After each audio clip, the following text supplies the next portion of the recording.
Hello, everybody. Welcome to another stream about ZBrush and jewelry. My name is Nacho Riesco.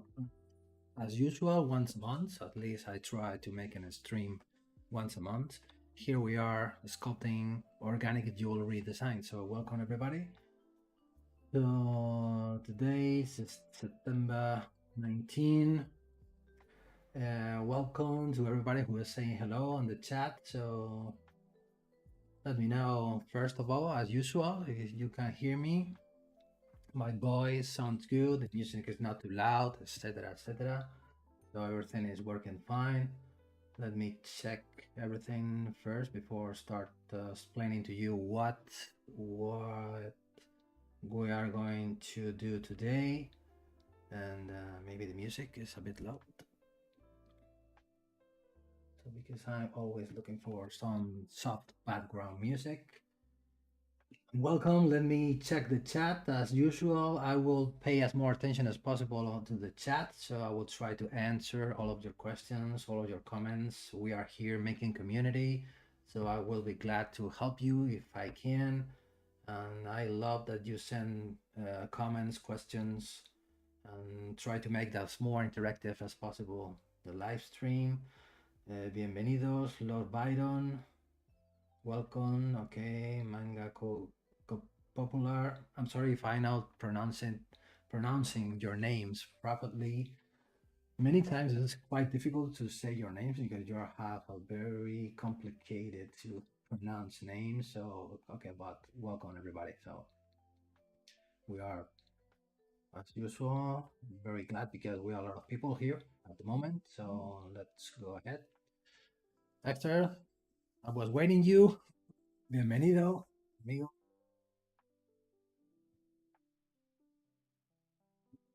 As Baxter is saying on the chat, I was visiting Lisbon and I was on the Gulbenkian Museum watching amazing pieces from uh, René Lalique, jewelry pieces, Art Nouveau jewelry pieces, and it was an amazing experience.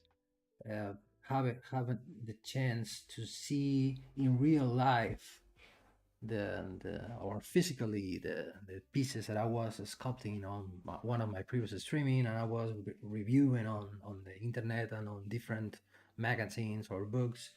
I think you learn a lot watching in real life the art that you admire, what you like.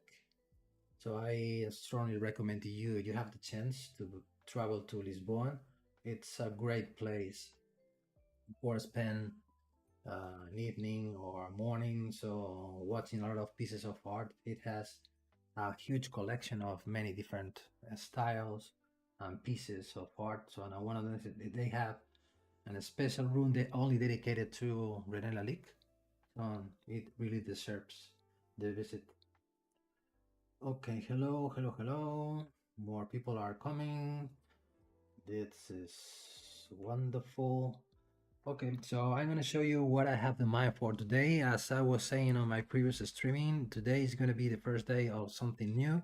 I was making this design. I will give to you my social media. First of all, my social media links. If you go to my YouTube channel, you scroll down here. You have a collection of my previous streams with Maxon, with on the Maxon Zebra channel, and I was during my previous 5 streamings, I was sculpting this design. You know, probably some of you remember this.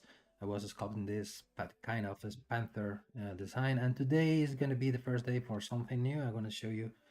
I will give you my social, my link tree, this where you have in one place all of the buttons or the links to my websites, or first to my website, to my ArtStation profile, to my YouTube channel, as I previously shown you before, to my Instagram page, to my Facebook, etc. So as usual, I will copy and paste it on the chat just in case you are interested on following me. Okay, let's close this. Let's check the chat. Okay, here. Now it is should be available on all the platform. We are streaming now in Twitch, Facebook, and YouTube. See if it is working. Yeah, it looks like it works. And okay, I will show you what I have in mind to make today. I have the usual uh, pure ref board. When I have I have a collection of different pictures and images I was gathering during the previous days, trying to have a new idea for making a new jewelry piece. What I have in mind for today, maybe probably some of you already know, this is the first time that I know about this method or about this art. Of course, I already known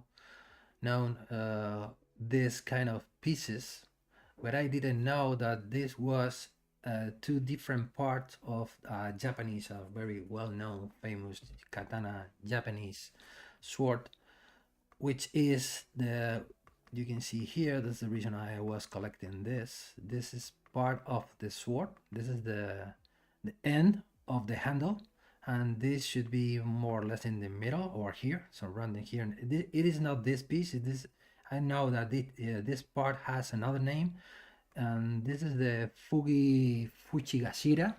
I'm sorry if I'm not pronouncing it properly, but the Fujigashira means this is the Fuji and this is the Kashira. There are two different parts, and we are about to use this concept, these pieces that where you can find a lot of information on the internet, a lot of images where you can see how amazing the craftsmanship is on this kind of pieces, because this is a very small piece. Even it is a very small piece, it has an amazing art sculpted on it and already casted in different metals. And here you have some examples. Yeah, some pictures, and also here you have a short explanation about what is it.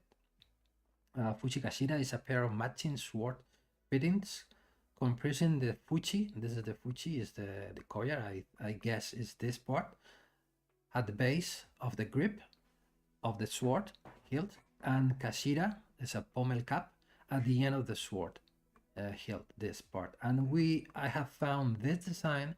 I have been watching this I think many times ago when I have been making some searchings through Pinterest, trying to find inspiration or information about sculptural elements, and I found this design many days ago, and I love it. Until maybe this way that I found that this is part of, as I was explaining before, such they are two different parts of Japanese sword. And from grabbing this idea, what we are about to do is we're gonna design a ring, having this in capset. So this is the sketch that I did. This is the idea that I have. This is a very basic idea to start from, where we're gonna sculpt the element in this piece. This is going to be the Kashira part of the sword. Of course, if we talk about the ring, this is going to be smaller than the original pieces, because in a sword it could be, maybe if I have him here to start taking measurements, maybe it could be around 40 millimeters, or maybe 45 millimeters. Maybe it should be around 40 or 45 millimeter tall from top to bottom. And if we talk about a ring, it's going to be much more, it's going to be smaller. So we're going to sculpt this decorative relief, where we have a koi fish with waves of water here. And this is going to be around, if I take in a measurement on my finger, we can talk about, to don't try to make a very huge and heavy and bold ring. We could be talking about more or less about 20, 21, or 22 millimeter wide from left to right from this view. So that means that we're gonna about to make something that has middle of the size of an original design of Kashira. Now that means that we are gonna need to translate what we have in mind into a jewelry piece. So that means that maybe the details are not going to be possible to make so many details and not so tiny details on as we have now on the reference thing. So it's going to be necessary to simplify a bit the design to make it ready for being manufactured as a jewelry piece, as a ring. So we're gonna start making something like this from scratch. Even I have another idea in my mind. We can design a ring which could has changeable parts. For example, we can design different Kashira elements with different designs. There is a huge documentation on the internet. I'm going to show you here some where you can find many amazing designs for your inspiration. For example, the here of a dragon head. For example, this one is very cool. Or for example, this is the one I was, or from floral or leaves, flowers, animals. Maybe we can find many different inspiration. What I am. Maybe I need to come back here. Yes, I need to come back one more time. No. For example, this one, this is very cool for put this on a ring. Of course, as I have been saying before, it's going to be necessary to simplify it a bit, but having the idea that we can create a ring where this is going to be the base of the ring, we can try to find a system where we can attach and deattach, so assembling or deassembling this element for customize different rings using the same base but with different Kashira elements. Maybe we can find a kind of system where we can, with the screw, we can kind of a screw, or I don't know, maybe we can think about it during the streaming. So for today, we're gonna start sculpting the base mesh for the ring, controlling the finger size, the different sizes, the different thicknesses, and maybe we are gonna have time to start sculpting the main element, the koi and the waves. So hope you like it. So hope you find it interesting, and we can start sculpting. So let's close this. I already have another reference. This one, for example, with more. You can see how many designs you can find here. Very cool.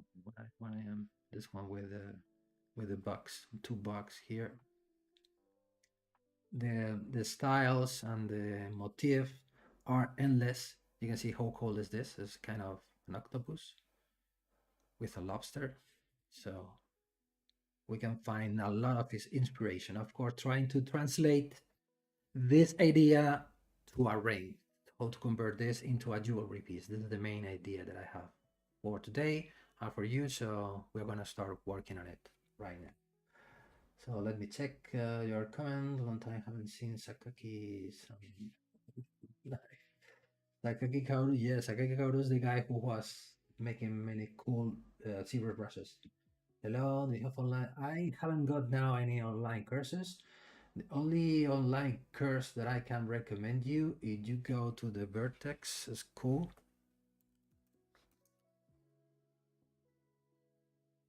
Taking this name, Vertex School. Course catalog. And we go here, maybe here somewhere. It's my course. Maybe here, scrolling, trying to find it. I'm here. And maybe in the future, maybe next year, maybe I think maybe I will talk with them and we are going to try to launch it again, make a new course, a new convocatory of the course. Maybe you are interested, you can join the wait list. Maybe sometime the Vertex people will contact you and say you that they are about to launch a new version of a new uh, uh, convocatory of this course.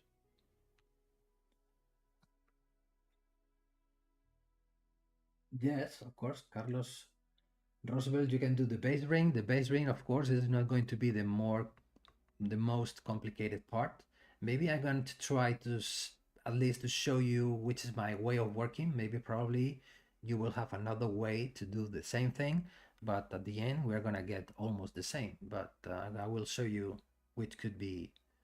But what I can do today using just ZBrush tools, because maybe I guess that maybe you can do it with another software like CAD software like Rhino or like Matrix. But the interesting things about my streamings is that all that I do is made within ZBrush. I haven't got any knowledge about any other software for modeling or sculpting software. So I always start from zero, from scratch with ZBrush. With the mechanism, with yes, yeah. Yeah, I maybe you can suggest ideas if you have something in mind about the mechanism. The simple idea, very rough and very simple idea that I got now in my mind is adding an screw. So the screw it will be difficult to screw this piece into this piece because here we have a very small space to handle or the screwdriver, for example. But maybe probably if we have I'm gonna start painting on my screen. Only with ZBrush, yeah. Everything from zero with ZBrush. What is my pen? Here it is. I don't want to. What I have in mind, this is the first idea that comes to my mind. You know, you can see this kind of head, and maybe the name in Spanish is the same name in English is the Allen uh, key, or which is this kind of it has this kind of shapes. Normally it has this shape where we can start screwing this part on top from the top. We can put it on the top and then we can screw it with this small tiny not very tiny but as smaller as possible, as small as possible, to start screwing this piece into this piece. So for that this would have something like this with something like this in front the inside with the circle, and this would have something like this. Now we will put the screw here from the bottom here till here, and with the tool we can screw this part into on this another on the ring body. This is the first basic idea that came to my mind. Yeah, that's incredible, the amount of detail that has this part of the katana. And also you have this another word, it's the menuki. The menuki is the ornamental elements placed on the handle.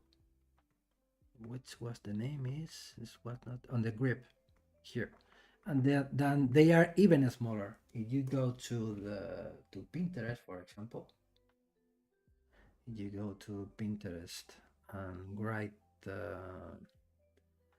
menuki. Menuki, you get this kind of, they are very small with a lot of details. They are with a lot of crazy amount of details. This is a but you can have a lot of, I mean it's a piece of art, katana, with and also I'm really amazed the amount of details and the level of details on the sculpted surface with a lot of textures, different elements, different finishings with different metals or different colors. amazing work. This is an amazing work made thousands of years ago by hand.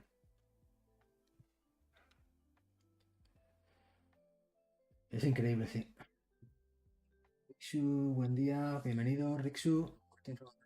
Keen to see how those little details will be sculpted. Yeah, today having a tool like ZBrush, they're not going to be a thing not so difficult than thousands of years ago. Sculpting this on a screen than sculpting this by hand with, on a very small piece of material. But yeah, I would love to see it in real life. A craftsman making this in front of me and try to and see how they were made by hand, sculpting the different elements, carving on the surface one by one. It's amazing. It's amazing. It's not only the style and how beautiful they are, so but the level of details, the attention of the detail, the realism that has, they're amazing. Okay, so let's start.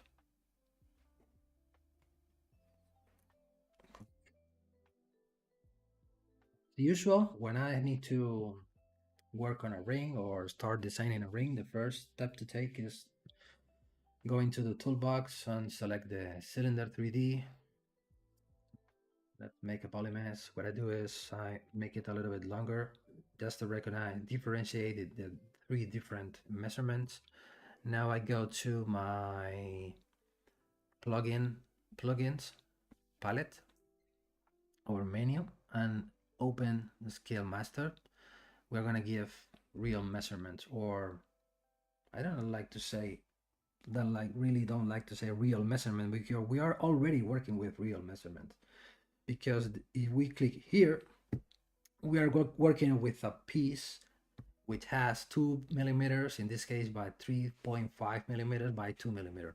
Of course, it's not big enough for the kind of object that we are about to create, so it's going to be necessary to change the unit, to change the size. But the first step to take is to decide on which units we are about to work. So we are going to work in millimeters, and now I'm going to take the measurement from my finger. When I create ring for me, I used to put 19 millimeter here. 19. If you're having this button active, the R, that means that changing one axis, you will change the other two automatically. So now it is 19 millimeters by 19 millimeters by 33.124 millimeter long. So let's resize it. Now if we now send this out for printing, we are going to have a millimeter with this unit, 19 millimeters in diameter. That's the most important measurements, because we are talking about the finger size, by 33.1 or 0.1 millimeter long. So another step that I take at this moment, I turn off my polyframe. I click on my group by normals button. That means that ZBrush will differentiate different polygroups based on the similar normals. That's the reason why now I'm having one color here, another color here, and the third color here. That means now we have three different polygroups. Next step is crease the polygroups. Let me close this first. Crease PG means crease polygroups. That means that we're going to freeze, or we're going to crease the borders between different polygroups, and now we can work with dynamic subdivisions. So I turn this on, and now we have, you can see if I turn it on and off, it looks like now the cylinder is much more smoother than before. So it's friendlier to work with. It's much better to have a smooth surface instead of this faceted surface. But working with dynamic subdivision, that means that we are not subdividing the mesh physically. We are just rendering how it looks like with the amount of the subdivision that we can control here. By default, we have 2. That means that we add 3, 4, we are having even more and more smooth surface. But I think with leaving the default units 2, it's going to be enough. So this is going to be our starting point to start creating a ring. Let me read. Why after I finished the work and do boolean with the 3D printer didn't print the work? Interesting. I'm not the kind of problem that you are having, but you should be careful when you are making booleans.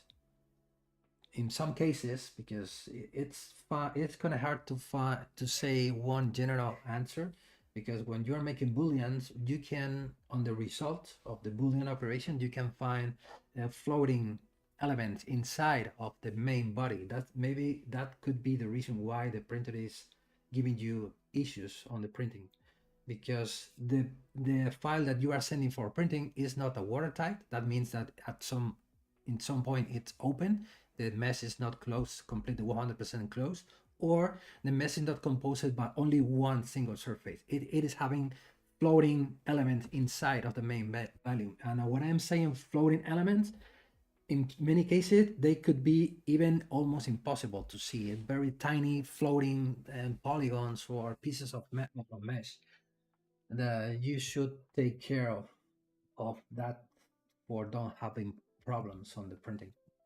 Hola Mario, bienvenido.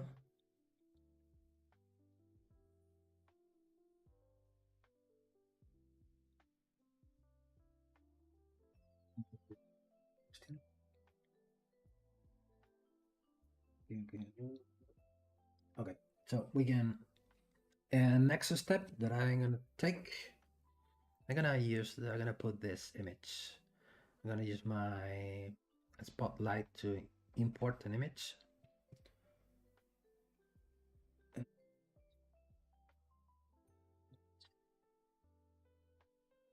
Texture. Now select the image and clicking here, we can send the image to the canvas. Therefore, having this as a reference, just to know what I'm doing. Maybe probably some of you missed my initial explanation. You can, if you are using any image on the canvas, it's going to be very important to turn this off, because if not, ZBrush will think that we are about to paint, we're going about to use the image to paint something or to texture something. In this case, I'm just having this image as a reference on the canvas. So the next step to take is to start creating this element. We already have, the only thing that I have now is the hole, is the negative space. So we are gonna pin, in this case, it's gonna be very useful this. Instead of the regular cylinder, I'm going to use the Espherinder. I don't know how to pronounce it. Espherinder 3D. Yeah, it's a mix of a sphere and a cylinder. So it should be here somewhere inside of the main, so we can move it. Even we can rename it. This is going to be the Kashira or Kashira. I don't know how to pronounce. If I'm saying probably the name, no, is it to say Kashira or Kashira? Yeah. Okay, this should be on the main. Also, always the ring should be at the bottom of the list. I'm gonna use this arrow to send it to the bottom or to the end of the list. Hey Renato, how are you doing? I'm doing well. I hope you are doing well too. Renato, welcome. All right, okay, ZBrush, why not? Yeah, always ZBrush. You should. Here we are for talking about ZBrush, of course. So we are gonna rotate it. Gonna make it bigger, even bigger. Let's use this. Maybe it's gonna be something like this. And what we can do is we can use the clip curve brush for get rid of the bottom part, and we have this as a starting point. And now it's the moment. Let me check the references, because it is not 100%. Okay, what we can do is even this is gonna be easier if we attach the reference image to the floor. So this is the y-axis. The y-axis is not the axis I'm looking for. Maybe it should be the z-axis. No, it's not the z, but should be the z. So I need to rotate everything. I'm gonna turn on here, and we can send it to the center of the 3D space, and that's rotating 80 degrees in this direction. So now having this, you can see now the grid or the floor is behind the piece. we can go now to the draw menu. Draw menu, and let's make the grid side a little bit bigger, like this. Let's open the front back section. Click on the map one, we can import an image. I'm gonna import the image we decided to use as a reference, this image. We can adjust the image just for cropping, just for having only the part that we are interested in, like only this part. And click OK. And now we can go to fill mode from 1 to 3. Now we are able to see through the mesh. And my preference is to enhance factor at its maximum value and enhance opacity a little bit lower, like this. And maybe we can control the image with this scale. Let's make it like this. Maybe it's going to be interesting if I'm able to see they are not going to be definitive measurements at this point, right? We are just putting all the elements together to see how they work, but we are not taking now definitive decision at this moment. We are just designing or making the whole composition. Now let's work on the casita, and we can activate the symmetry with 2 points of symmetry. We are using left right now. If we turn on the Y, we're working left and right and top and bottom. The move infinitive brush, bigger size. And maybe let's try to match more or less, okay? Don't be obsessed to, maybe the image should be a little bit lower. We come back to we can control the horizontal position. We can control the vertical position, should be here. And another decision that I take most of the time when I am designing rings, I turn on the 3 axes and send them to the center, because you can see they are not in the center. If we go here and instead of -1, you click 0 here, and let's make it even bigger. Grid size bigger. Now we can make this a little bit smaller. And this is going to be a big, very useful reference to know where is the middle, exactly the middle of the finger, or in this case of the ring size. And in this view, we know what is the middle in this axis and in this axis. And when we are designing objects, in this case, even more importantly, we are designing a ring, this is going to be very, very useful. So let's change like this. And okay, but I think we can make something like this, something more or less like this. As a starting point, let's move it down. Now it's not necessary to keep this active. Let's this way. Just for start taking measurements, if we want to know, of course, if we want to know how big this piece is as easy as coming back to the scale master again and read the units. It is 21.96 by 1185 by 4 millimeter tall. In this moment, I think the most important measurement is the thickness, how tall it is. In this case, 4 millimeter. If we are talking about 4 millimeters, we are talking a very small piece. You can see I am taking the real measurement on my caliper just to know when we are saying 4 millimeter, having clear how thick is this.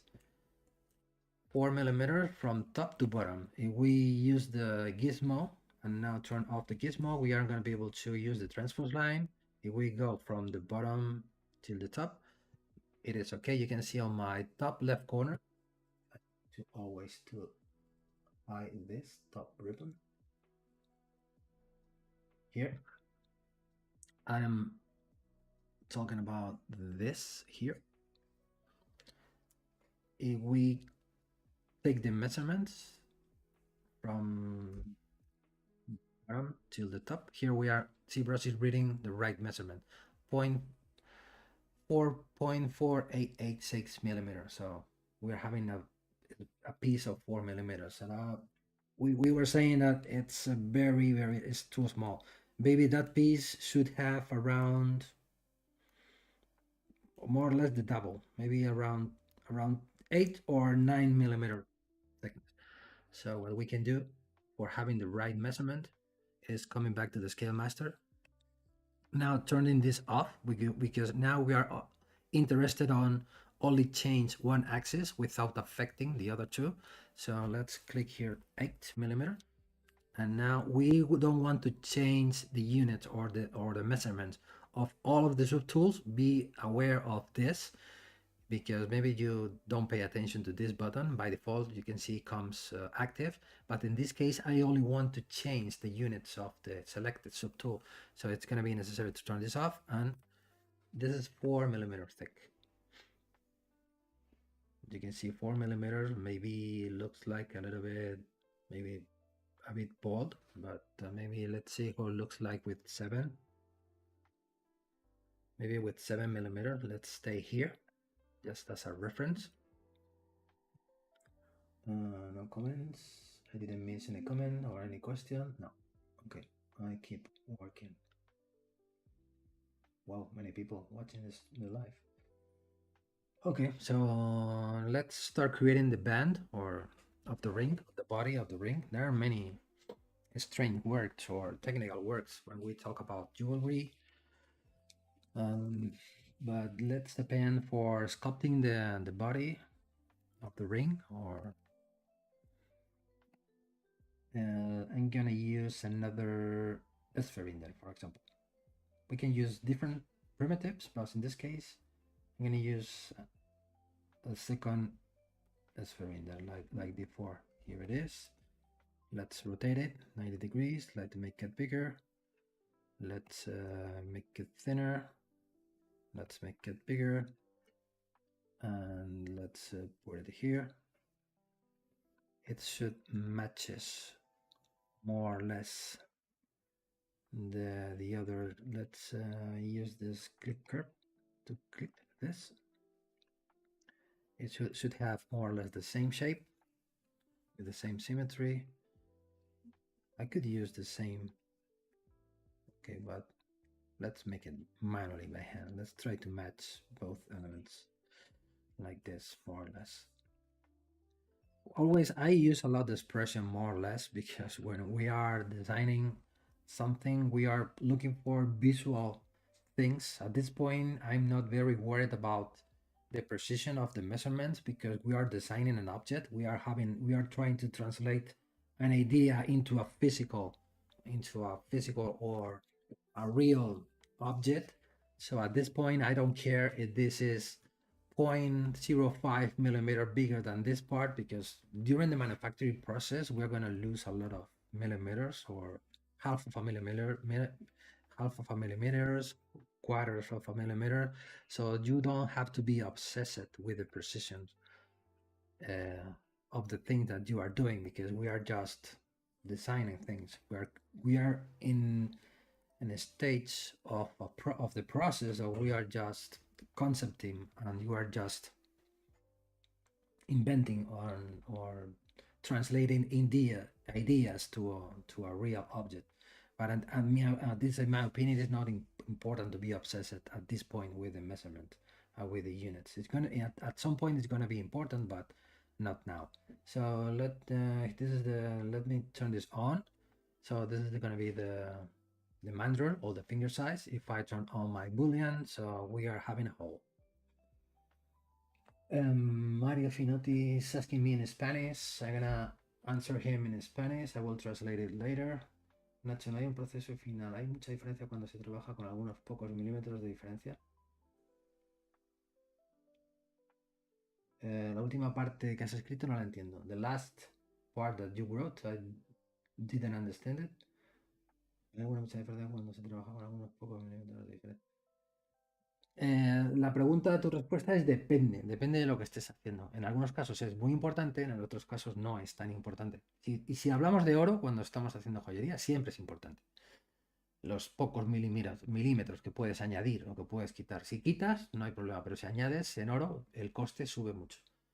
Pero depende de lo que estemos hablando. I was answering him because he was asking about how important a few of millimeters of difference are important of not in some cases. And I was answering him that depending on what you are doing, in some cases could be they could be very important, and some moments or at some point they could be not so important depending on the thing that you are doing. For example, we are talking about the stone setting is going to be very important because we should be as more precise as possible because we should be sure that we are going to be able to fit the stone that we are putting on the surface. But for example, at this point where I'm just designing something, at this point for me, it is not important. At some point, it's going to be very important uh, when we for example, we are designing the assembling system is going to be important because if we are talking about screws or welding points, they are going at that point is going to be important, a difference of millimeters, but in other cases is not going to be so important. But in organic project, dimensional limitations don't matter much. Yeah, exactly. When we are talking about organic jewelry or organic project, we are not working we most of the time, or maybe we're gonna say 99 or 95% of the time, we are more focused about the forms, about the shapes, about the organical form that we are sculpting, because we are not so worried about the distances, how thick is this, how tall is this, because we are just creating a physical object that looks like correct or nice enough. But for example, if we are about to set the stones on the surface, at this point, the measurements or the millimeters becomes very important. Depending on the part of the process that you are working, they could be important or not. As I was explaining to you before, if we're talking about gold, it's going to be important all the time. During when we are sculpting something, we should be worried about how big is this, because if not, it's going to be very expensive. But for example, we are about to cast the object that we are creating on the screen in silver. They are not going to be so important that with gold. But we are should be worried about weight in terms of wearability. We are how weight is this in terms of if we are designing a pendant, it's going to be comfortable to wear, or we are designing a ring, it's going to be comfortable to wear because it's not too heavy on your head. But when trying to give you a generical answer to your question.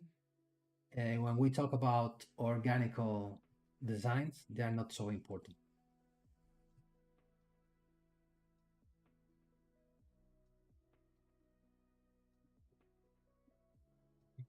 About this, a lot of when I see projects like this from the 90s, yeah, yeah, there's the same idea, the same thing. I was thinking about this.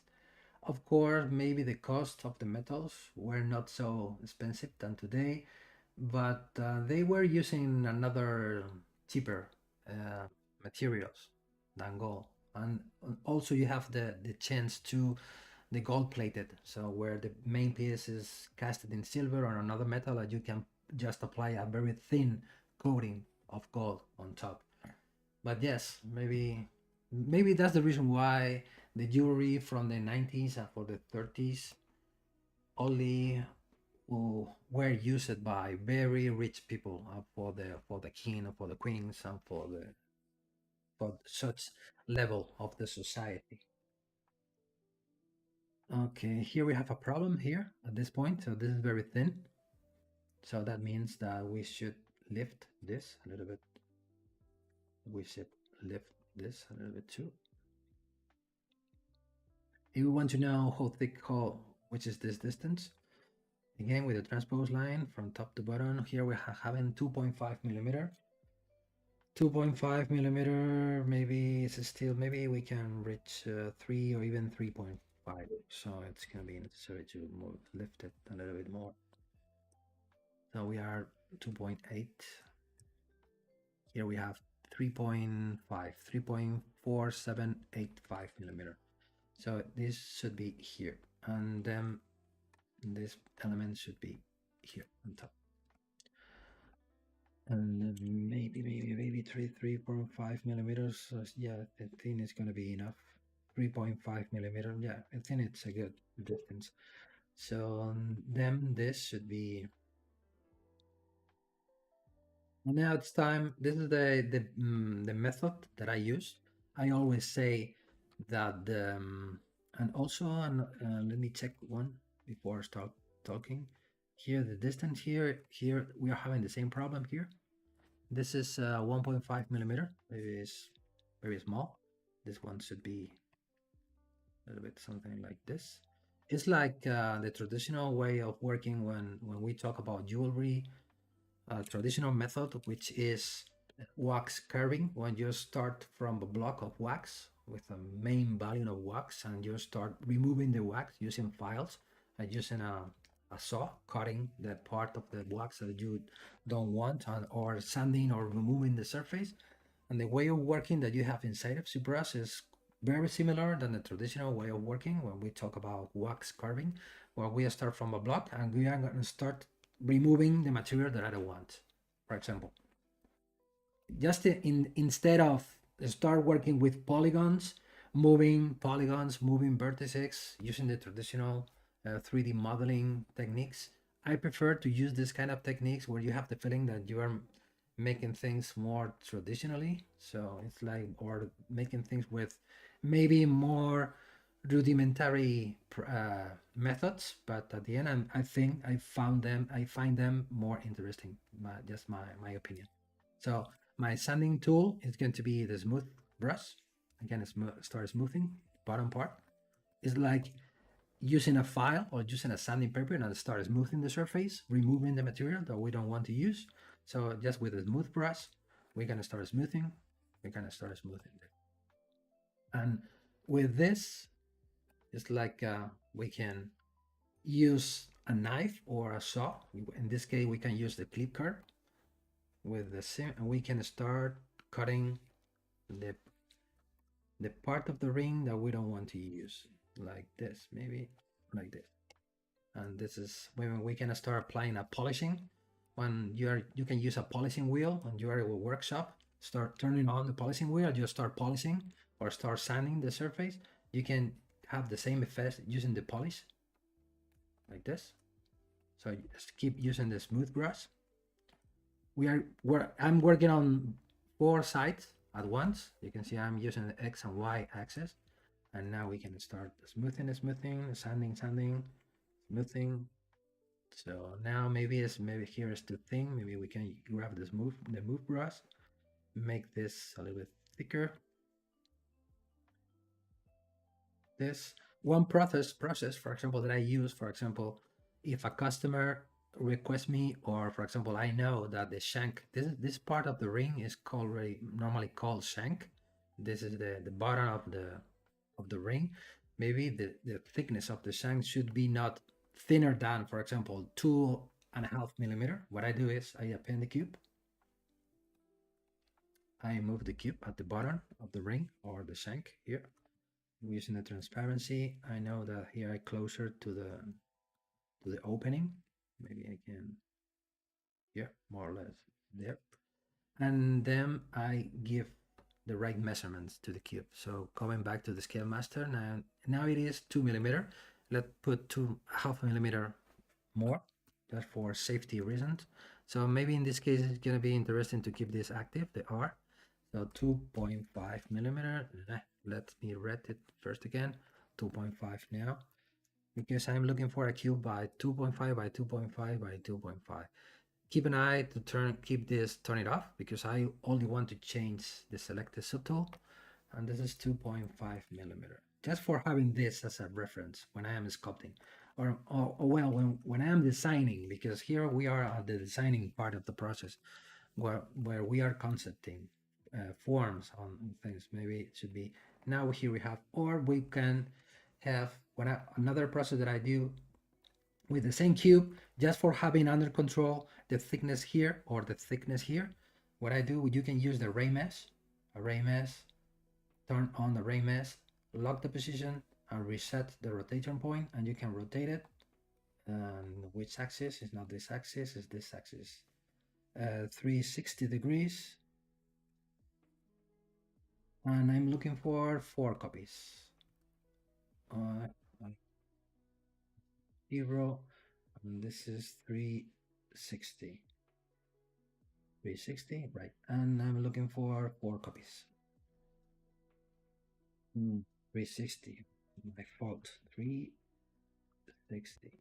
Now, Now I'm having 2.5 millimeter by 2.5 millimeter cube controlling how thick I am doing the things. For example, here I know that I am below 2.5 millimeter. So I and should be work because it's not, for example, here would be here, we should be worried about this area. But here is telling to me that here at this point, we're almost having 2.5 millimeters. So it looks good enough. Maybe from the sides is going to be good enough. I'm going to extrude this, making a mask, extrude this option. And I'm going to show you an option. When you are using the click curve, you can press the control and the space bar both together, and you will have this little floating menu. If you turn on polygroup, when you are clipping any surface, you are going to create a new polygroup. So in this case, this polygroup is going to be very useful because once we have the shape, now it's going to be important for start having a better topology, because now the topology that we are having here comes from the original sphere, and it has this kind of weird or seam here at the bottom. As you can see here, we have some stretched polygons, but now it's time to go to series measure. Tells to ZBrush that I'm looking for a mesh with the same amount of polygon, keeping the groups, don't apply any smooth on the groups, and try to give me as more quads as possible. So, and now clicking here, series measure, so we will get even more. Now we can start smoothing this. Let's series measure again. We will start having a much more cleaner topology to work with. We can start polishing this, and yeah, looks like maybe here have a kind of like this. And now we're having the base mesh for the ring. At this point, I'm not very worried about the perfection, but you can grab another sanding tool, another like the H polish, and now you're gonna start sanding the surface and polishing the surface. Like this, for trying to have more regular or more perfect surface between bumps or groups on the surface. Don't forget to use the polish by feature. Now, as we are having feature means that we're having polygroups or creased edges. In this case, we're having, and this looks like it start looking good, I think.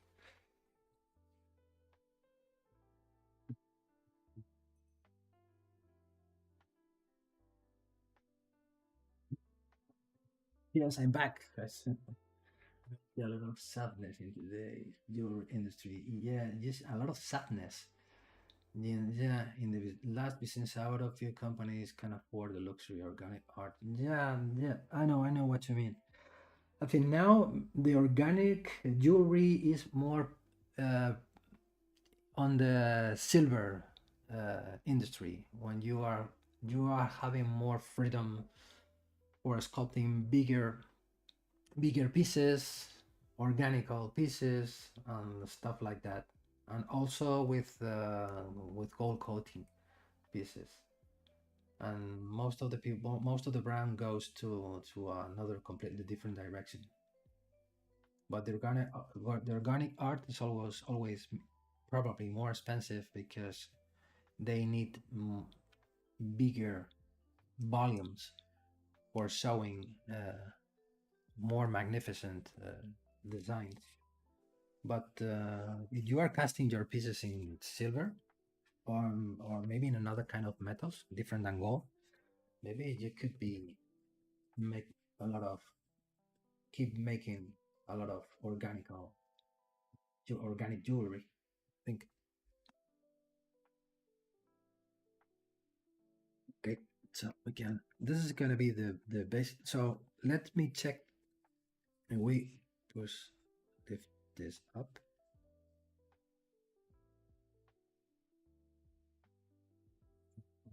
polygroup because I'm looking for this should be completely 100% flat like this. And here like this. We can fit this a little bit more. This is the thing that we were talking about before. We should not be worried about this thickness. This is a kind of a small offset between the two elements. With this, after the polishing, after the sanding, after the casting, printing, and so on, it's going to be almost invisible. I think the difference between the two parts, but we don't have to be worried about this because you can see I'm adjusting or fitting both elements by hand. So I'm not giving the same distance or reading the measurement here and here. I'm just making things visually. See how tall the ring is now. How tall is from the bottom up from the finger till the top, till the highest point of the ring. Here I'm having 11.5 millimeter. I'm gonna use again my caliper for just for checking 11. So just for checking how tall is gonna be the ring when I am wearing the ring on my finger. I think maybe it's gonna be a good number. It's not very tall. We are having 11, maybe 12. Let's say 12 millimeters from the until the top is not gonna be very high. Maybe we keep the design below 12 millimeter. It's gonna be even better. It's gonna be easier to wear. And like this, it's gonna be so that means that maybe probably we can cut this a little bit more. It should be will be something like this. Taking into account that here we have the dome that we are having here. This is this curve that we are having here. If we take the reference to always on top. Here the dome or the curve that we are having here. I'm talking about this curvature. Looks like the designs they are not so high. Looks like more like this. Maybe the koi is going to be here a little bit bigger. Maybe the tail of the koi will be here, but at the end it's not going to be so high. So I think we are in the right point. I think with the measurement. Let's see if we have some. I have found here. You can see here that it is not so high like this. Maybe here even we can cut this. Should be more or less here, more something like this with the symmetry. It should be more something like this. The whole thing. Also, I noticed that here you have this gap here, this hole. It was used for grabbing the cords that pass through this from one side to the other side, and to making this kind of cord. I don't know how to call this in English or to find the right words. The cord is grabbing around the whole grip, and it's passing through this. Maybe we can I don't know, maybe we can add here some reference just for having clear that we are using this concept as a reference. In this case, it's not going to be hasn't to be a lot of sense having here a hole, maybe, or maybe putting stones here. Maybe we can put 3 stones here or something. Let's see. Let's say we can think about something like that. One important thing is this lip that has here. So it's gonna be interesting if we add here this kind of lip on the bottom. Here we are having here. I think it's gonna be interesting of having that detail, and let's keep designing this. You can see here how the cords pass through this hole. I don't know. Maybe we can add this as a reference, as a plate here or something. I don't know. Let's see, because here we are having something on our mind, but maybe here we are talking about, let's see, how big is this? We are talking about 3.5 millimeter. This is a tiny space. We are watching the forms on the spaces on the screen, huge, but when we are talking about the real object, we are not talking about so big elements. We are talking about 3 point, it's less than 4 millimeter. Maybe it's not going to be possible to add any element there. Okay, let me see your comments and questions.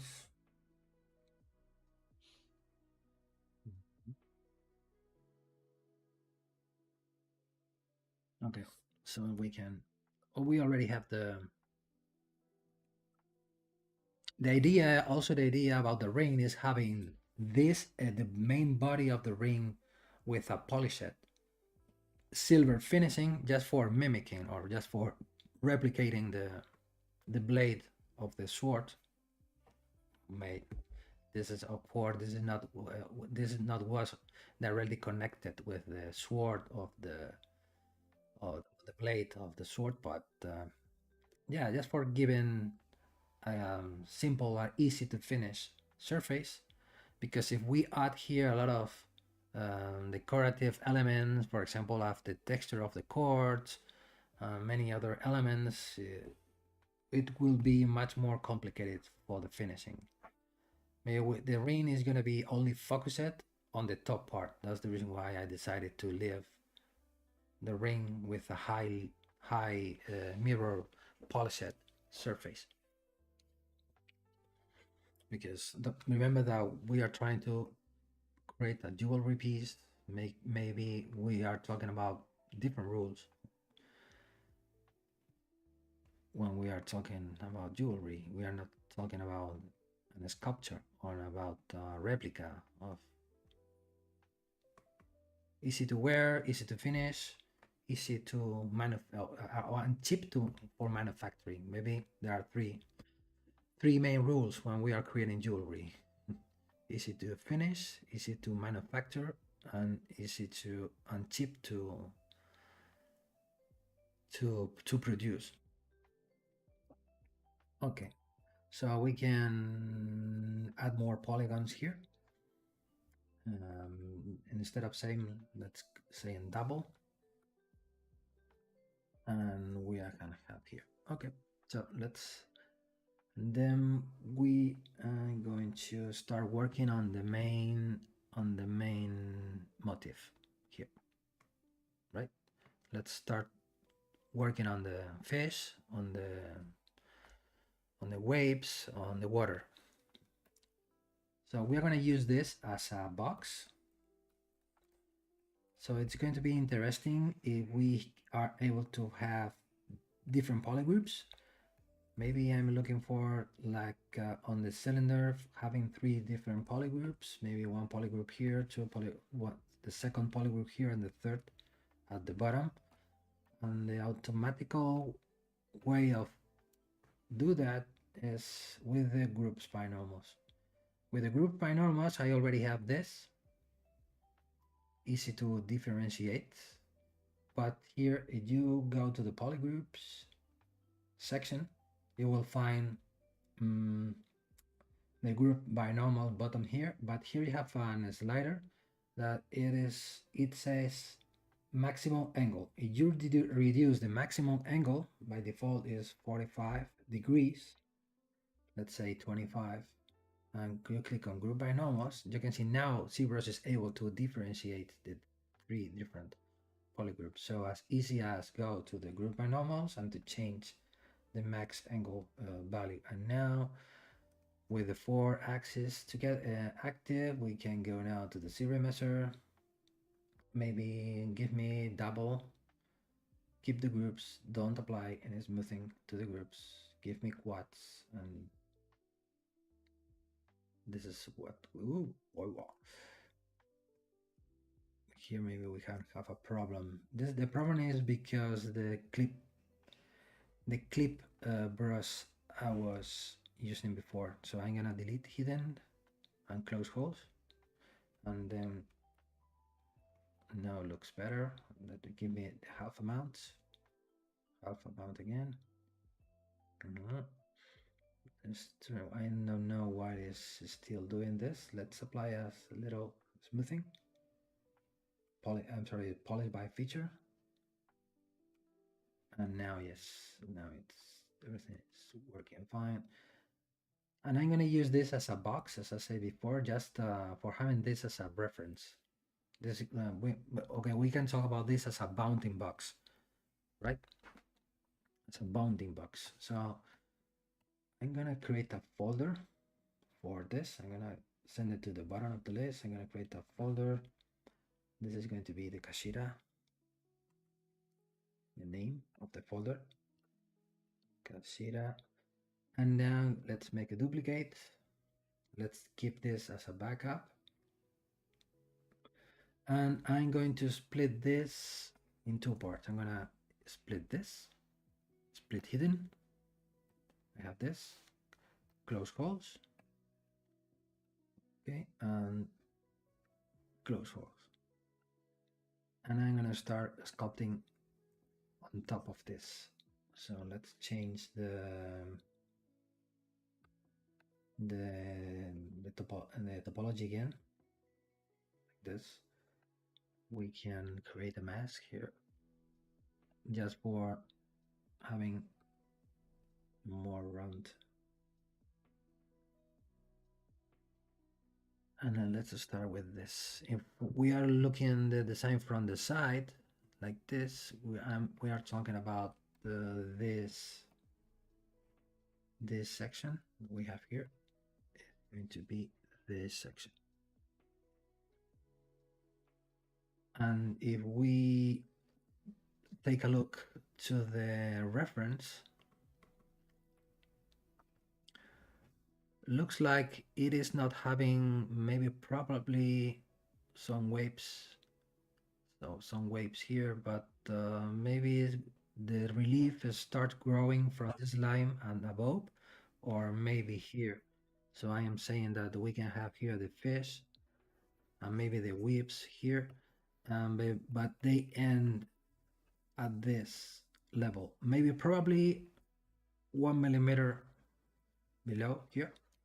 So they can take the scales of the fish, start here, but not here. Here, nothing to sculpt on this surface, I think, at this point. Okay, I'm sorry, let me read the message.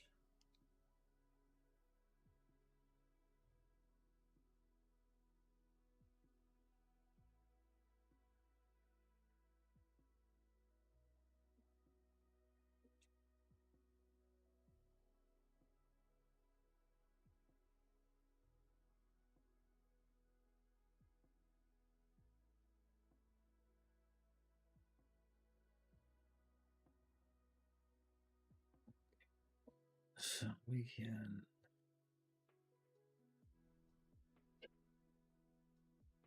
this, and let's start sculpt adding the fish. The fish is going to be the first element. I'm going to split the fish in two parts. Let's put this. I'm going to split the fish, the volumes of the fish, in two parts, maybe three. Let me think. I'm talking about the body. Maybe at this point, let's stay in two parts. Let's split the fish. It's gonna be two parts. That means the tail, one part, and this part of the fish, two parts. So we're gonna use two subtools. So subtool number one and subtool number two, instead of using only one subtool for the whole body. I think it's gonna be easier to apply the scales after. So we can use many different ways to create the body of the fish, I'm going to, let me reduce the brightness of the image with the, where is it? The draw. Let's reduce a little bit more, like this. I'm able now to see through better than before. So you can use, for example, you can grab a sphere and start giving the shape to the sphere. Maybe it could be interesting, but maybe I will try to show you in a completely different way. You can use spheres. For example, you can create a mask, extract the mesh, and start giving the shape of the extracted mesh, but with a curved tube snap. Without the symmetry, you can apply a tube. Now we have a piece of material on top, and now we can split mask points. Now we can grab the move infinitive with the back face active. So with a big brush size, let's start matching more or less the shape of the body. Good. A little bit of a smoothing here, because even the part of the fish is hidden. So we should go more or less. At this point, you don't have to be very obsessed with perfection. We are just looking for a mesh to work with, like this. And now we can make it thicker. And now it needs to be thicker on the head than on the body. So we can still using the move infinity with the back face. So we can use this as a reference. So we know that we are not having too farther when we are adding the elements. So that means that we are not here. So we are always more or less all of the part that we are sculpted are within the limits of the box we were deciding before. So this is now we have a piece of mesh. So now it's time to start retopologize it. And we can of course double. And now we have maybe double one more time, polish. And now this is going to be the first part of the fish.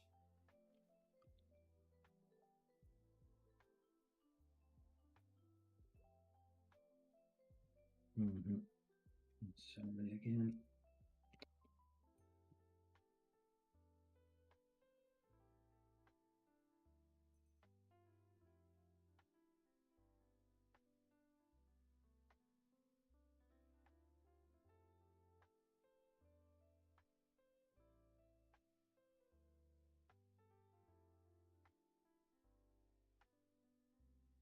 Like that, let's keep working here.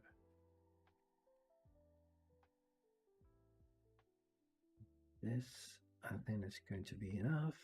Then we're going, I said before, one element only for this. I think it's going to be better to split the tail in two parts, the fin and the tail. That's going to be better. So for using this section, I'm talking about, I'm about to create only this portion. Again, we can repeat the same process.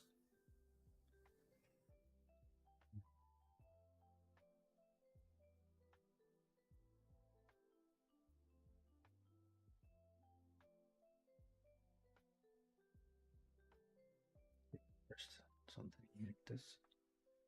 We are closer to the border, like this.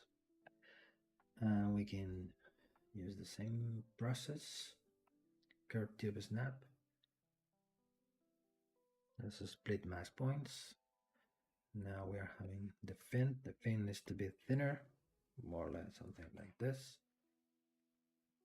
And now with the move infinitive, a back face as before, we can. The move infinitive is very, very useful when we are sculpting reliefs, as we are doing now. This is a relief, it's not a 3D, full 3D object. Double, zero measure, polish. Now we're having another piece of having the tail. For the tail is almost flat. It hasn't too much volume. It's almost flat. We can use this cool brush called Curve Tri-Field brush, where you can make something things very cool like this. Oink. And you're having a piece of material, a piece of a new mesh. And now we are having this, and we can use the move infinitive just for having something like that matches the shape of the tail.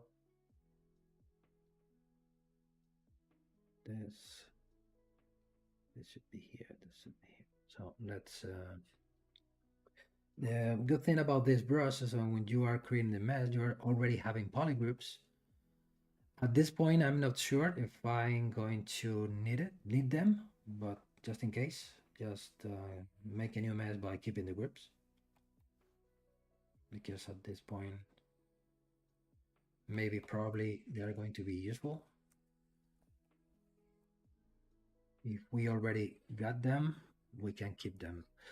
So the same thing about this, the fin, the central, I don't know how to call this. This is a central fin or the main fin or whatever. So we can use the same brush. We can, it's going to be something like this. Split as points. We have this. It should be here on top. Probably this is going to be the highest point of the relief. And they should be bended in this way. We can use different ways, but I used to use an old method using the transpose line with the Alt key. You are pressing the Alt key at the same time you are grabbing the internal red or orange circle. You're gonna start bending things like this. Make it thinner. That's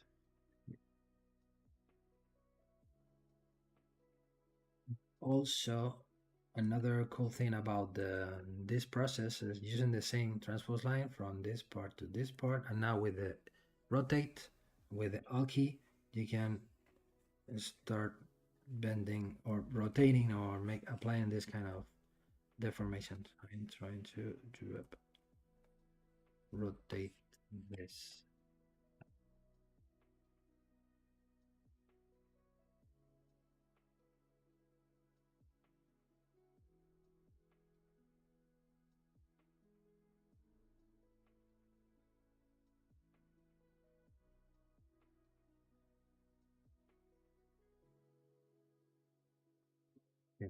Yeah, dorsal or yeah, or from the fin, which is in the back, right? Dorsal fin.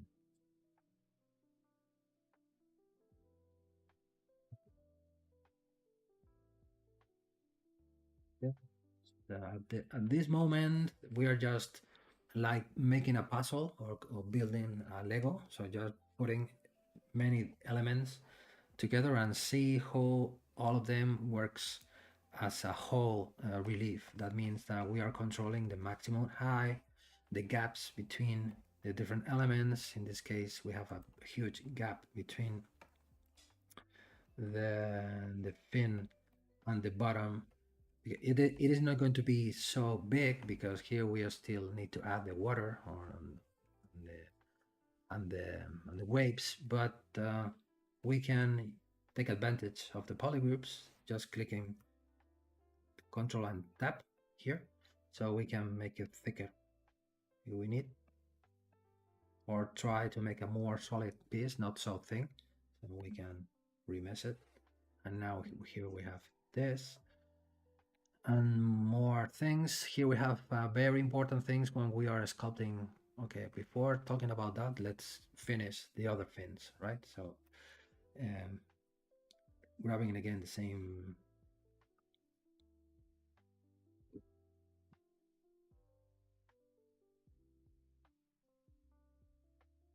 You're having here something floating here.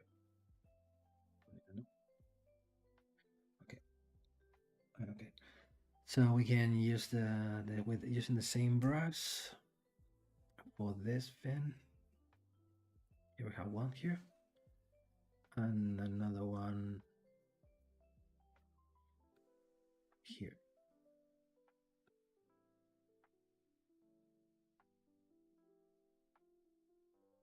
I'm just, it's like adding small pieces, or I like to call them a new piece of material when we are talking about sculpting, when we will talk about wax carving, when you are melting the wax and adding a drop of wax and start adding different elements. Or for example, when you are working with clay, you are grabbing a little piece of clay and put it on the design. Instead of talking about meshes or polygons, I prefer to talk about materials and such kind of concepts. Here we have another fin that's with the polishing, and now that's the reason why I like to say I add a new piece of material. So okay, when we talk about material, maybe we can understand we are talking about this kind of material, rendering materials, but it's the idea behind that phrase is like working with a traditional method when you are adding more material to start building a new form or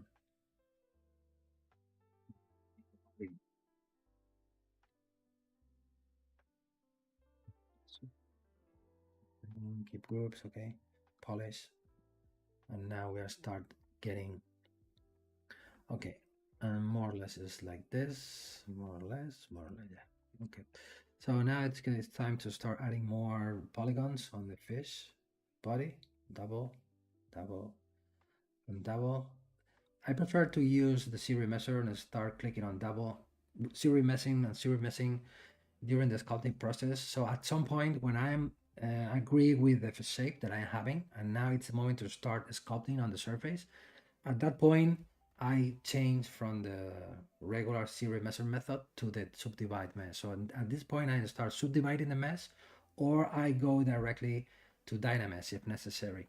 But during the designing process, when I am moving things, the polygons, so I'm moving the forms, adding different forms. So during that process, I prefer to keep series meshing the mesh during the blocking part of the process.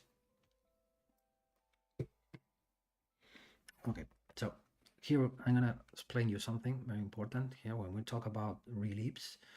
I love to sculpt reliefs because we can say that reliefs, we are between the 3D and the 2D. So it means we are creating a 3D object, a 3D volume, but with the concepts or with the rules more or less, mainly maybe not 100%, but a lot of rules of the 3D, of the 2D when you are drawing or when you are painting. And sometimes it's very tricky and difficult to achieve, but for me it's very challenging, and that's the reason why I love to sculpt or to create reliefs. And here when we are watching this koi, this fish, we are having the feeling that it's real because we are seeing perspective on the body. We are watching this. You can see here, and this is the body, and it is something like this. When we have this direction of the volume is having this, and here it is changes and it start having a completely different direction. Is where we are start having the feeling of perspective on a relief. It's almost a flat surface with a very minimal volume, but even with this minimal volume, we have enough space to start creating this kind of visual effect, or having the sensation of the feeling that we are having something fully three-dimensional. And this is what we have here is something like it's completely flat, It looks like an squeezed fish. It's not a real a living animal. So it's time to start translating this concept into the mess that we are having here. And on the body is going to be very important, this. So let me explain you this. So what I'm going to do, let me give me more polygons. Okay, let's try subdivide, so like this. And I'm going to grab this SK cloth brush, because the first stroke that I'm looking for is this. Sometimes this is what I see here. It's a corner or an edge here that goes this direction. I'm watching this. It looks like this is having something like this. So where we have one plane here and another plane here. We have plane number one, plane number two. Here we have plane number one, plane number two. So number two. Now it's time to start.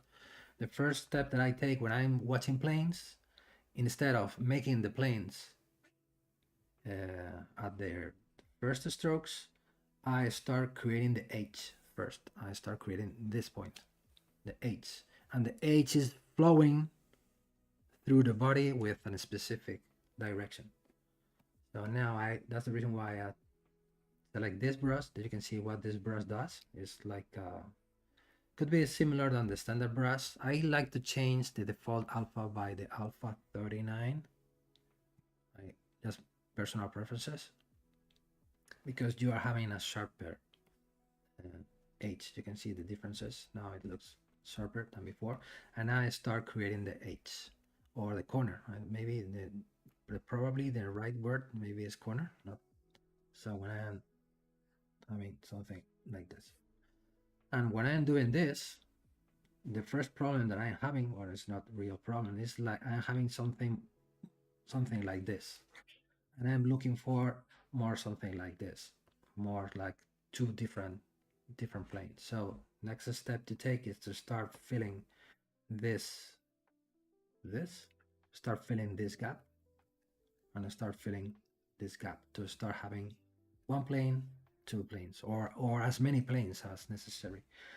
How I do that is with the smooth valleys brush, this brush.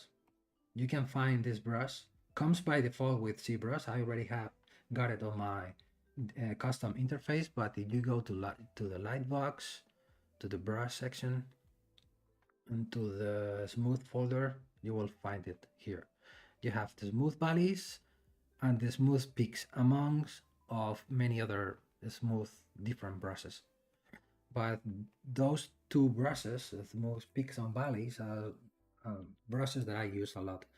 And I never use the default smooth brush, so, or most of the times.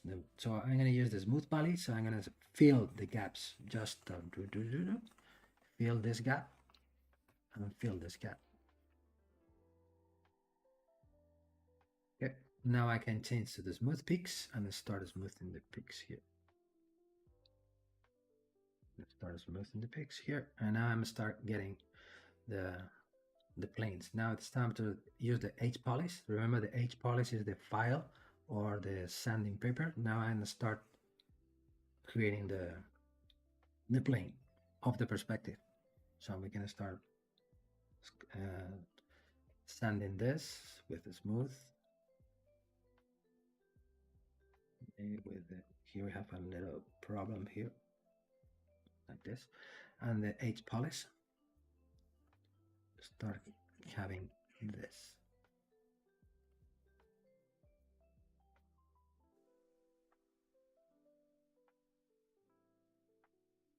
Looks like the head is more flatter than the rest of the body. And we can start smoothing this like this, and now we can differentiate this. Maybe the corner is not in the right place, because maybe the distance that we have here till the border here should be, I need to push this up a little bit here, like this. Should be here.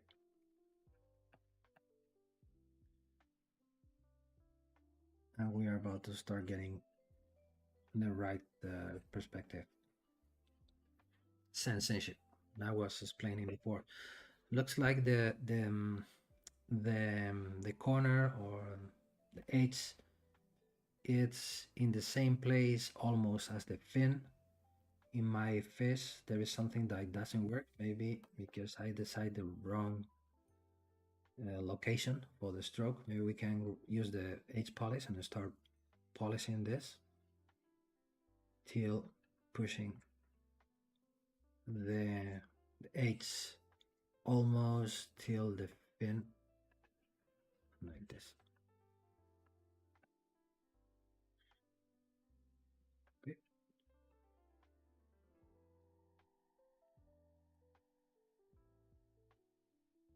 Okay, here having something more three-dimensional, and here it's thinner. This the plane goes almost till the border. I need to make this section of the body thinner, like this.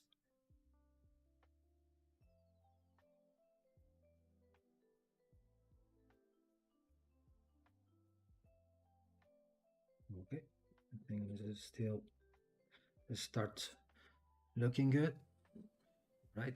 Yes. Let me check comments, questions, no comments, no questions. Everything is mute. Maybe everybody is interested. Paying attention about what I am doing. Okay, many people are watching the stream. Thanks again. Let's go back to the chat. Okay, so we can, for example, more elements. We can start sculpting the mouth. We can use the move infinitive. Let me press this. Okay, the mouth. We can split the mouth into lower and upper, the body or the cranius and the jaw.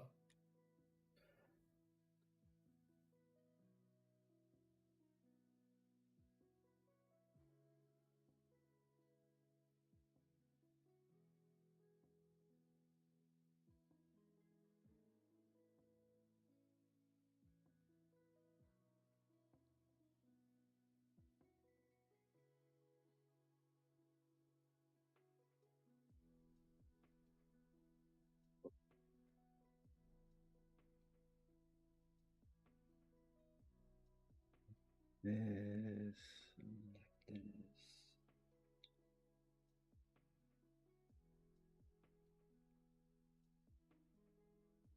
We can add the eye just for having a reference. We can use the move brush, pulling in, pushing in the eye cavity. Clay build up. I like to remove the alpha when I'm using the clay build up, so just for adding the eyebrow here.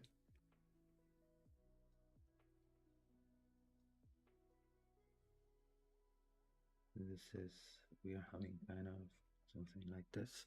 We can, now maybe it's time to create a new topology. Give me the same. This. And we can use IMM primitives and a sphere. And split. Squish it. Let's try to change the right perspective.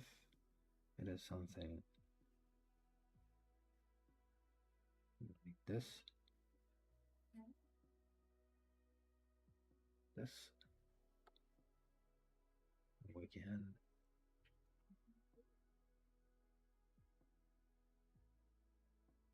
this is the eye. Get the move brush. You know that you can, using the Alt key and the move brush, you can pull and push the surface based on the normals. This is very, also very useful when you are sculpting reliefs, because you are sure that you are sculpting. You are pushing the mesh perpendicular to the point that you are touching. This could be very useful. And another, this is body, look, and this is the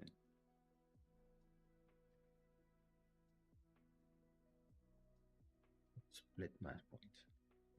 We can use the H polish to start polishing this. So we are start having um, the face of the fish. Let's create the jaw, the bottom of the fish. For that, we can use the same method as before with curve tube snap brush, like this. Split mask points. It would be something like this.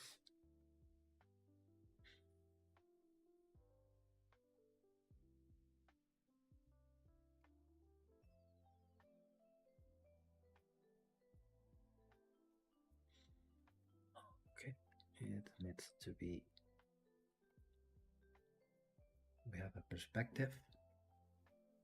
We need to match the perspective. For that, this, the bottom needs to be something like this.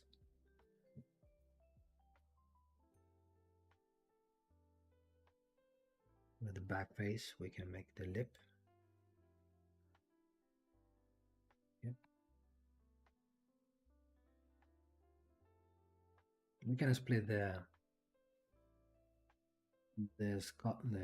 object or the character or the motif into as many elements as necessary, just for make things more simple during the sculpting process. Because in some cases, or maybe I can say that most of maybe probably in all of the cases, it's going to be more simple if you are having the elements split into separated objects, so you can work on them individually instead of working with a mask, or being carefully when you are sculpting one surface that you don't want to affect to another volume, another part of the design. So I prefer to split, or to chop, to cut, and to split the design into as many parts as possible. So at some point we'll weld or merge everything together, so we will be able to work as a one single object. But during the blocking, or during the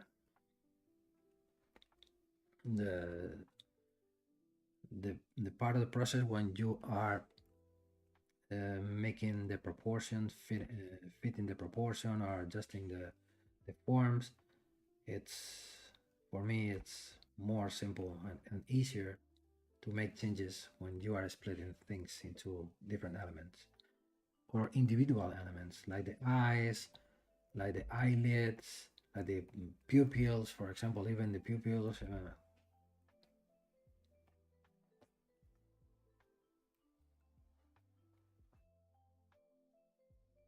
to as many parts as necessary. Maybe we can, at the end, we can have a list of a lot of subtools, but it's much better.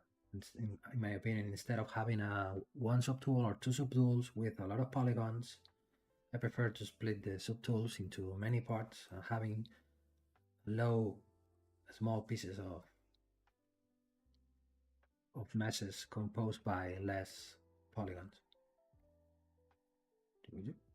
Yeah, something like this. The second one is there. And for example, the concept that I was explaining before, for example, this is I don't know how to call this. I don't know the word in Spanish, but here, let me find it in English.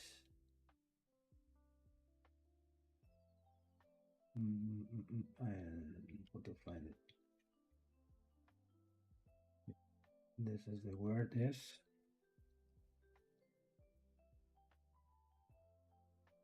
Spanish and English. They got. I'm looking for this. This is the name. Got this part of the fish. Probably yes. And what we can do here is with the same brush as previous, we can make a brush here. We can split mask points. We can make it thicker with the back face.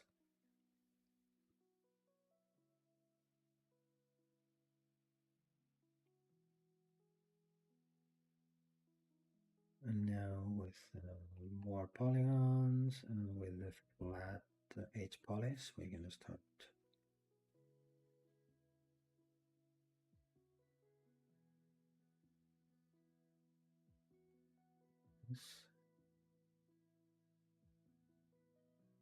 This and we will get this. Right. We can fix it, trying to follow the contour of the surface. We can use the back face mask to make it thicker. Adding more polygons, and then we're about to start something like this, and it looks like this part is having a second stroke there. Yeah, something like this. Maybe the eye. This.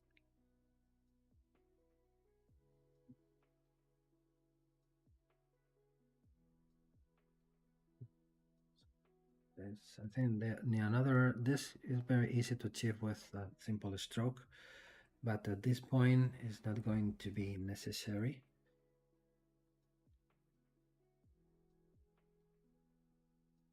But we are not adding detail strokes yet, so that's the reason why I don't care about this stroke yet. Maybe we need to advance more on the maybe the fish is working.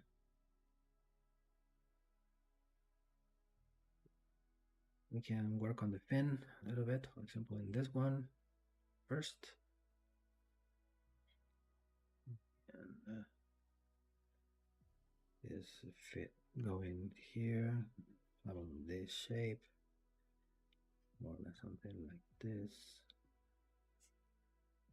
And this bended here, has a bit of cavity, and okay, you can start. And also with this, here we have an illusion of perspective also here. Be here behind.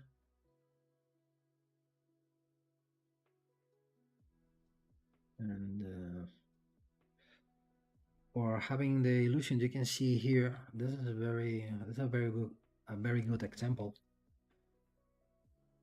When we talk about the reliefs, the concept between 3D and 2D, here we are having maybe blue. We are having here this and this. And we are having this like the fin is bended here, and here we have one cavity. And this is having another direction, and we need to achieve this kind of 3D illusion on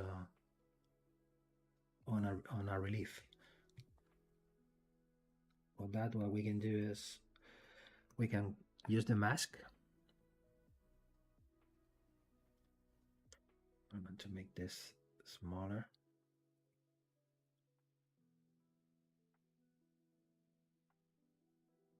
Grab the mask lasso. You can maybe add more polygon first.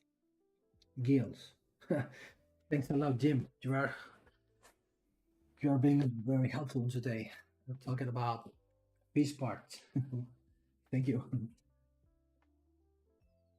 Yeah, the stream will be able to be reviewed. You have two ways. You can go to the Maxon channel, or you can go to my YouTube channel, and you will find today stream for being reviewed.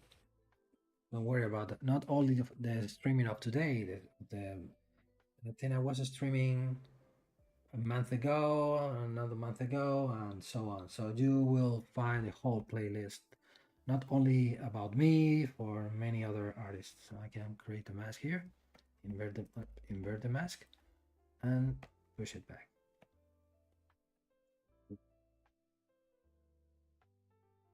We are having a step here.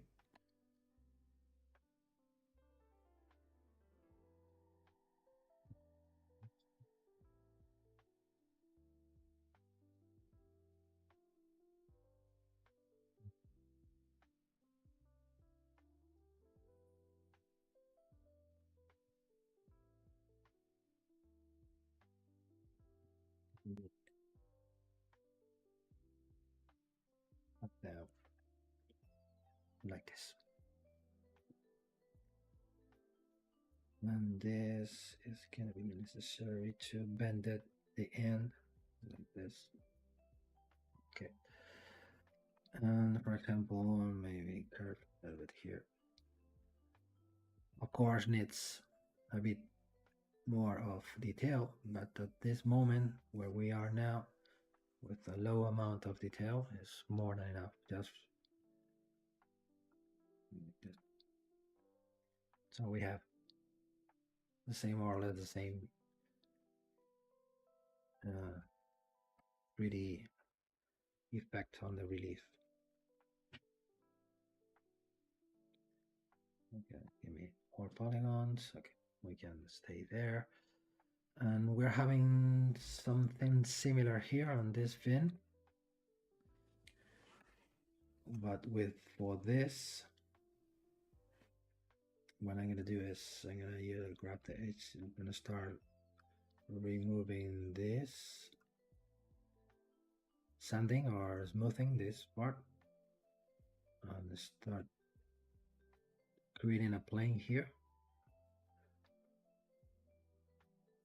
This, okay, then it's good enough.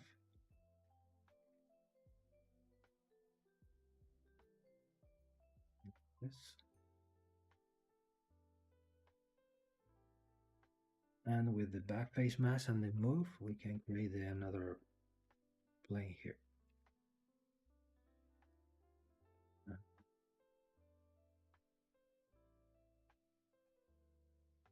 We're having the same effect. Let's make this more flat. This.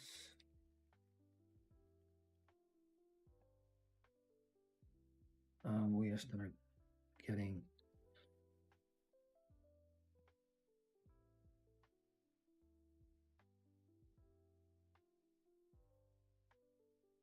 this like this.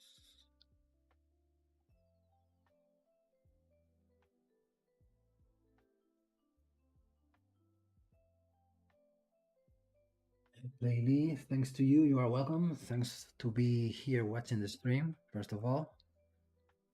Not only about you, about everyone who is now watching the streaming or is going to review it later.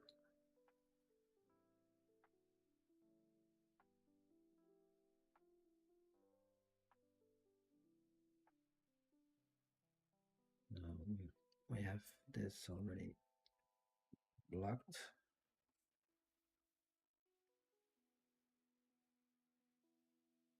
Maybe we are not going to need more polygroups here in this piece, I think. Then it's going to be necessary now to start adding a little bit the mass for the water.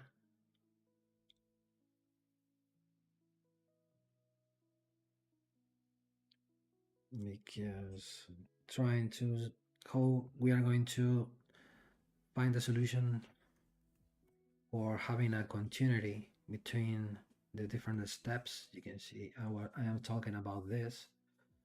Here we have a big step here. That's going to be necessary to fill these gaps, or how to say, for example, this. Maybe instead of here will be more in this level. Let's see. What that we can do is we can use the same this base. And we have different polygroups. Let's control shift and tap here, make a mask. Like this. Let's track 0.04. Okay, like this. And we have, as I've been saying, a new piece of material to work with. Maybe thicker. Okay, it doesn't match the border, no problem. We can start smoothing. This. And this is going to be the base of the water. Maybe in the middle, I'm gonna create a mask here in the middle because it's not flat, it's more concave or convex. So it's convex. It's not convex in the middle.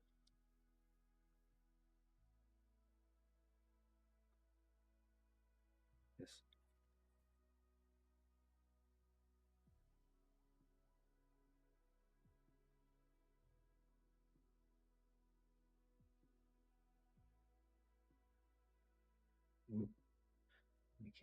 I can fix this. Okay, we can run more polygons, give me more polygons.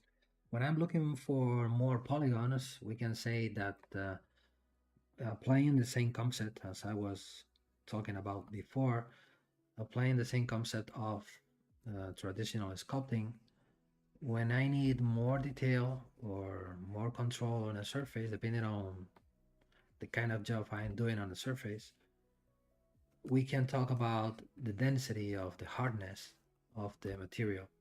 When you are using a soft clay or harder clay, and you are looking for details, it's much better to work with a harder clay. So if we talk about a harder material, we are talking about more polygons. So when we have more polygons, we will get a harder material. For example, here the problem here, it's now we realize that the detail is too deep. The surface, it should be more here, and this should be here. So for that reason, it's important having all the elements for making a good composition when we are working with reliefs, because it's like building a stair when we are working with different steps. So we are putting things on top of the other. So it's going to be very important for having a good organization of the different steps.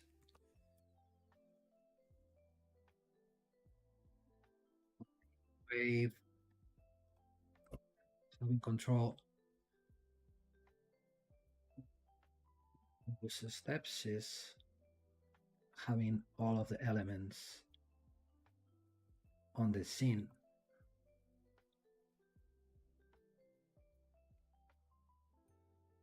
Maybe this detail should be convex or a little bit more convex also, like this. Now I can see that the body needs to be taller.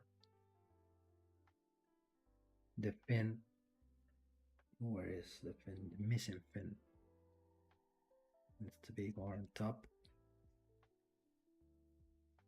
And this is what we get. If we check the height, let me see. We are, yeah, everything is more or less with a good height.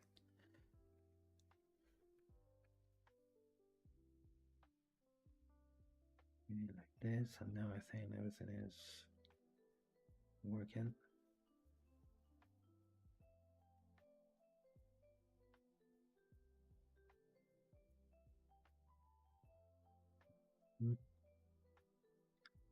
This part of the fish needs to be.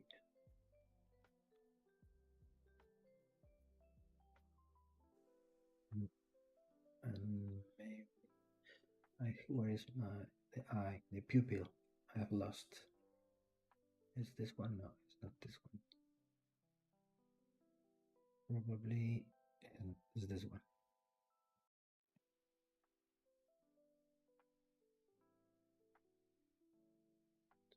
There, almost there.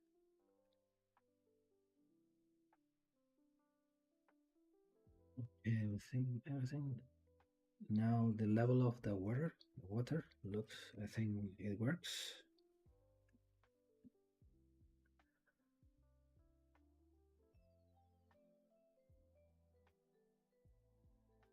Like they're matching the borders. I think now it's working. Let's try to fix this.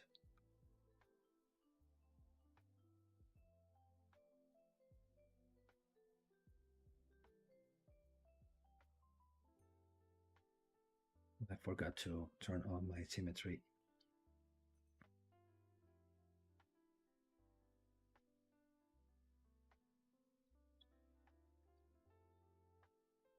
Okay, let's save. This is the Kashira ring #1 file. I think we're gonna start thinking about to finish. Let me plainly, I don't use ZBrush for jewelry, but the process you use will definitely improve my sculpting skills. And yeah, thanks to you for being here. As I said before, I'm glad to give you another approaches of sculpting techniques. So next in my next stream, we will keep working on this. Probably this could be finished within 2 streamings, today and next month next streaming. It's gonna be interesting to sculpt the pattern of the scales. I think we can use different methods. Maybe I will try to show you different ways to create the scales. One of them is going to be using UVs with UVs, and the other one with the UVs maybe using more automatical way of applying the scales, using sculpting and making the alpha and the tailable image. And another process, I can show you another process to sculpt them by hand with different techniques as morph target and any other techniques. In this case, sculpt them by hand is not going to be very difficult because the surface to cover is not very big. It could take, of course, will take a bit of time, but not too much. But probably I will show you better.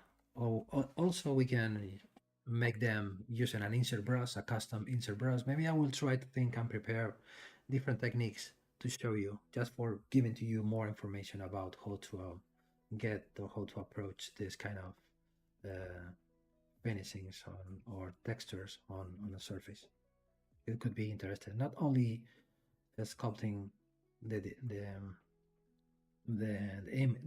design, but trying to give you more techniques or a variation of different techniques for approaching more or less the same thing.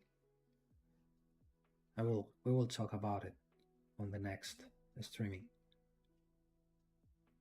I think could be interesting for you.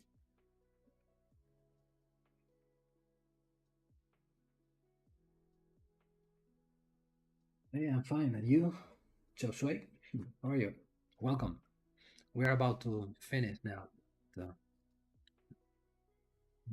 late you are here. Question. Okay, let me know what question have you got. You are welcome. Feels so good. I don't know. I'm sorry how to pronounce it. Feels so good. You are welcome. Thanks to you for being here. And you have a questions. It's the moment to ask the question.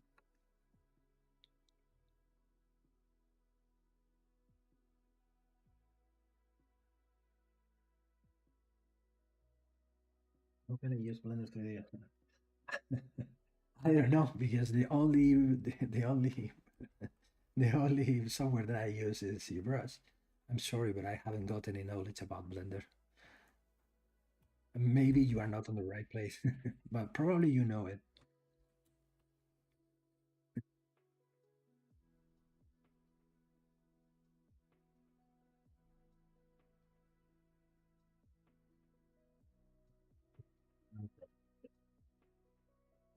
But if you have a question, you need to say it.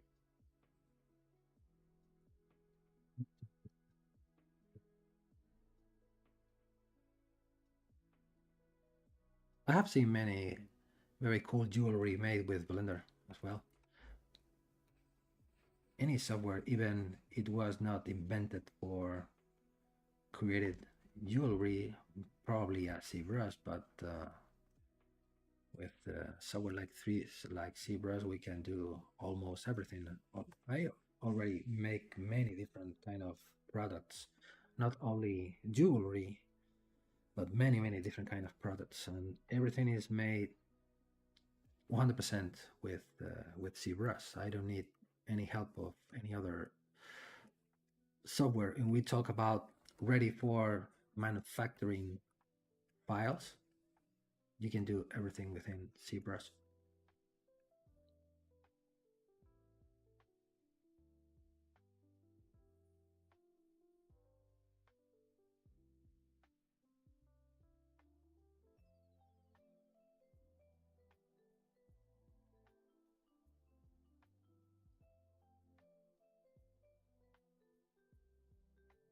Okay, I hope you find it useful. I will give you again, just for the people who reaches the streaming late or after I was talking about it. So I will give you again my social media links, so you will be able to find me on Instagram, on ArtStation, Behance, Facebook, and so on. So just in case you are interested on my job, or you have a question, or you need some help about jewelry, or about sculpting any kind of jewelry, so I will be glad to help you as more as I can. And I strongly recommend you to keep here watching all of the streamers on the Maxon ZBrush channel, where you will be able to see and to watch many different techniques, styles, and themes about ZBrush. Okay, so it's been a pleasure to be here with you during 2 hours. I will post my next streaming on the calendar of Maxon ZBrush Live webpage, just in case you are interested on knowing when is going to be my next streaming. And as I've been saying before, this is where is it? My link tree. Let me close this first. Let me remove this. Yeah, this is my link tree. I will share with you. on the chat.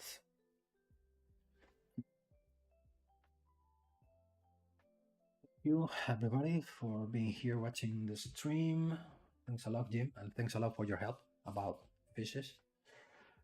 And we'll see you here probably next month. I used to book my streamings at the middle of the month. So anyway, you go to the ZBrush Live webpage, and I was saying before, you can you can you can check out when is going to happen my next streaming. Not the next, because the calendar now it's booked only for October 5th, but after, maybe the next week or maybe in the week after the next week, you will be able to see when I have my next streaming. Okay, so thank you everybody, and bye. Welcome. Thank you.